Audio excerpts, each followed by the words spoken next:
इस्तेमाल भी करते हैं। एक लड़की जानती है कि उसने अपने पापा से डिस्को में जाने का अनुमति चाहिए, तो उनका उत्तर क्या होगा? और एक लड़का जानता है कि लव मैरिज करने के उसके प्रस्ताव पर उसके परिवार वालों का क्या कहना होगा? कैसे आप सब? आज हम बात करेंगे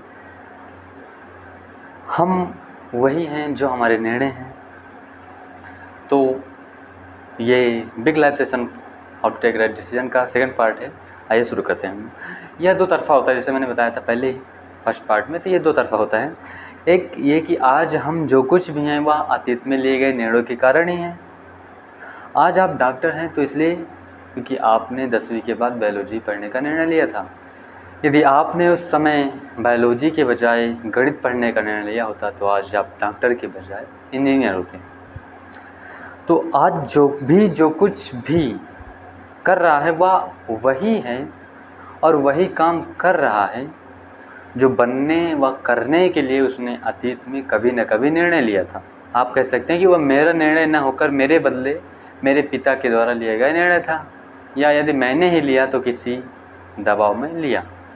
आप अपनी जगह ठीक है, लेकिन यहाँ सवाल इस बात का नहीं है कि निर्णय किसने लिया था या किस प्रकार लिया गया था। यहाँ तो बात केवल इतनी सी है कि एक निर्णय लिया गया था जो आपके बारे में था, और आप आज जो कुछ भी हैं केवल और केवल उसी निर्णय के कारण हैं। इसका दूसरा पहलू ये है कि हम जो होते हैं वैसे ही हमारे निर्णय होते हैं। इसलिए तो यह प्यारी दुनिया इतने सारे अलग अलग निर्णयों से बनी और संवरी हुई है। जितने सारे लोग उतने ही तरह के निर्णय, यहाँ तक कि एक ही मुद्दे पर अलग अलग लोग अपने अलग अलग तरीके से निर्णय लेते हैं, और इन निर्णयों से यह आसानी से पकड़ा जा सकता है कि उस व्यक्ति का व्यक्तित्व कैसा है, उसकी सोच किस तरह की है। मुझे लगता है कि इस बात को इस मन गढ़ंत चुटकुले से अच्छी तरह समझा जा सकता है। हालांकि यह तो मन से ही गढ़ा हुआ चुटकुला है, लेकिन इसकी सच्चाई को स्वीकार कर पाना आपके लिए उतना ही आसान नहीं होगा। तो आइए देखते हैं चुटकुला।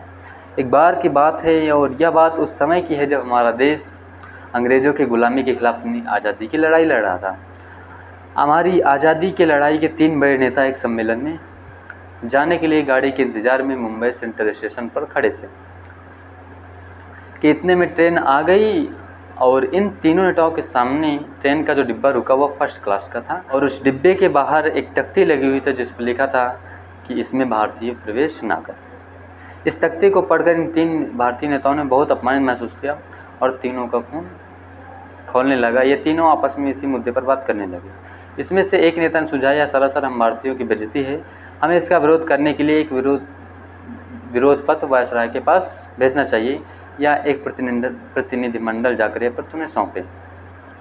अब तक दूसरे नेता की भुजाएं फड़फड़ाने लगी और वे उस तख्ते को लगातार घूरे जा रहा था, और बीच बीच में उस ओर लपक भी पड़ते थे। उनका फैसला था कि टिकट लेने के बाद उसी श्रेणी में बैठने का अधिकार किसी को भी है। तख्ती की भाषा अन्यायपूर्ण है तथा यह हमारे अधिकारों का हनन है, इसलिए इस तख्ती को तुरंत उखाड़ फेंकना चाहिए। अब बारी आई तीसरे नेता की थी। उन्होंने कहा कुछ नहीं, वे चुपचाप उस डिब्बे में घुस गए और जाकर बैठ गए। इतने में ट्रेन चल दी और वे दोनों नेताएं वहीं मुंबई सेंट्रल स्टेशन में खड़े रह गए। क्या आप बता सकते कि यह तीनों नेताओं कौन थे? इन तीनों फैसलों में से कौन सा फैसला किसने लिया होगा? आपको मेरी इस बात पर भरोसा हो सके कि हम जैसा होते हैं वैसे ही हमारे निर्णय होते हैं के लिए यह अभ्यास बेहतर होगा।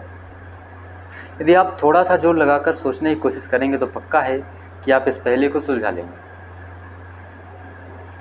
अन्यथा आप इन 3 लोगों को विचार कर सकते हैं। नंबर 1 पर गांधी जी, गोपाल कृष्ण गोखले, लोकमान्य तिलक। इन तीनों में से कौन सा निर्णय किसका होगा यह आपको ही जानना होगा, मैं बताऊंगा नहीं, इसलिए क्योंकि मैं जानता हूं कि आप जान सकते हैं।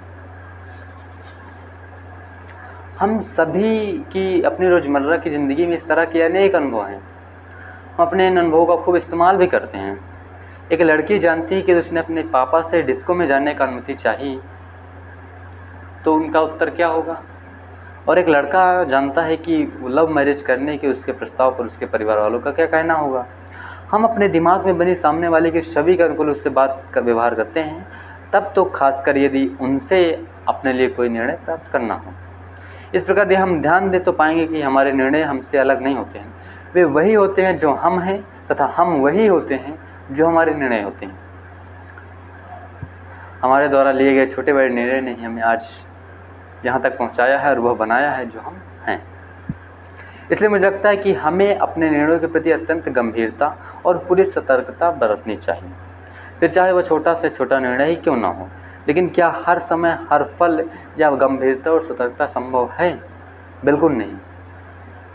यह ठीक उसी तरह है जैसे कि हम सांस लेने जैसा सबसे महत्वपूर्ण काम बिना सतर्कता के करते हैं, और यह काम अपने आप होता रहता है और ठीक तरीके से होता रहता है। यह असतर्कता सतर्कता की स्थिति होती है जिसे आप हासिल कर सकते हैं।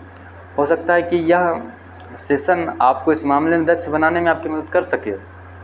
इसलिए गंभीरता और सतर्कता जैसे भारी भरकम और तनाव तथा दबाव पैदा करने वाले शब्दों से आतंकित होकर आप स्वयं को असहाय बिल्कुल महसूस ना करें। अब जो इस चैप्टर का नाम है निर्णय से जान पहचान, मुझे आशा है कि आपने निर्णय से जान पहचान तो कर ली होगी। अब थोड़ी जो बची है वो इस टॉपिक में अच्छे से जान लेंगे। तो ये टॉपिक है बहुत ही महत्वपूर्ण है, जो है किसे कहेंगे निर्णय। आप निर्णय किसे कहेंगे, इस पर बात करने जा रहे हैं। तो ये जानते हैं, यह एक बात मैं साफ कर दूं कि मैं निर्णय को लेकर ना तो कोई सैद्धांतिक ग्रंथ बताने जा रहा हूं और ना ही कोई ऐसी किताब बताने जा रहा हूं जो प्रबंधन के विद्यार्थियों को परीक्षा में अधिक नंबर दिला सके। मेरा उद्देश्य बहुत विनम्र है और वह यह है कि मैं इस सेशन के जरिए उन निर्णयों के लेने में आपकी थोड़ी मदद करना चाह रहा हूँ जिनका आपके सीधे ज़िंदगी से सीधे सरोकार है। इसलिए आप जानते हैं कि निर्णय कहते किसे हैं। मेन पॉइंट आ गया है, व्हाट इज डिसीजन। क्या आप जानते हैं कि निर्णय कहते किसे हैं? जब कोई ऐसा फैसला कर लिया जाए कि उसके बाद किसी भी कार्य की शुरुआत हो जाए तो उसे आप निर्णय कह सकते हैं। निर्णय एक प्रकार की किसी भी एक्शन की पूर्व पीठिका है, भूमिका है। इसके बिना कोई भी एक्शन संभव नहीं है। 4 दोस्तों ने मिलकर फैसला किया कि आज पिक्चर देखने जाना है, तो बस यहीं से देखने जाने से संबंधित एक्शन शुरू हो गए, अन्यथा अभी तक समझ में नहीं आ रहा था कि क्या करें। तो फिर क्या हम यह समझें कि यदि निर्णय लेने के बाद किसी एक्शन की शुरुआत नहीं होती है तो वह निर्णय नहीं कहलाएगा। जैसे कि यह घोषणा है कि अब खेल खत्म होता है। इस निर्णय के लेते ही चलने वाला एक्शन रुक जाता है, खेल बंद हो जाएगा। ठीक इसी प्रकार युद्ध बंद होने की घोषणा या फिर निर्णय की कि अब मैं आराम करने जा रहा हूँ। यह मेरा निवेदन है कि आप एक्शन को एकदम से शाब्दिक अर्थ में ना लें। एक्शन का मतलब वह है कि जिसमें कोई भी घटना घटित होती है, फिर चाहे वह घटना कब्रगाह में ही पहुंच जाने की घटना क्यों न हो। जैसे कि ऊपर के उदाहरण में खेल का रुक जाना एक घटना है, युद्ध विराम भी एक घटना है और सोने चले जाना भी एक घटना है। इनमें से कोई भी घटना बिना एक्शन के घटित नहीं होती है। साथ ही यह भी कि इन घटना चाहे कोई भी हो, छोटी हो या बड़ी हो, उसका कुछ ना कुछ प्रभाव तो पड़ता ही है। 2 मोहल्लों के बीच हो रहा क्रिकेट मैच जब अचानक वर्षा के कारण रुक जाए तो उसका प्रभाव मोहल्लों पर और उन खिलाड़ियों पर पड़ा। लेकिन जब यही मैच भारत और पाकिस्तान के बीच खेला जा रहा हो और अचानक रोकने का निर्णय लेना पड़े तो उसका प्रभाव इन दोनों देशों के साथ साथ दुनिया भर के लाखों क्रिकेट प्रेमियों पर पड़ेगा।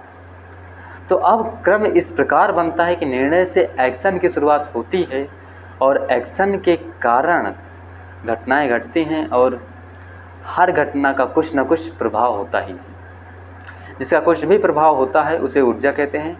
इस प्रकार निर्णय लेना भी किसी ऊर्जा को जन्म देना ही हुआ। इसे मैं इस रूप में रखना चाहूँगा कि निर्णय अपने आप में ऊर्जा का एक पुंज है। ऊर्जा का अर्थ है शक्ति या क्षमता। इसलिए जिसको जितने अधिक निर्णय लेने का अधिकार दिए जाते हैं उसे उतना ही अधिक पावरफुल कहा जाता है, पावरफुल माना जाता है। प्रधानमंत्री सबसे अधिक पावरफुल है क्योंकि किसी भी मंत्रालय के बारे में निर्णय ले सकते हैं। तो क्या इसका अर्थ यह नहीं हुआ कि निर्णय ही पावर है? Decision is power.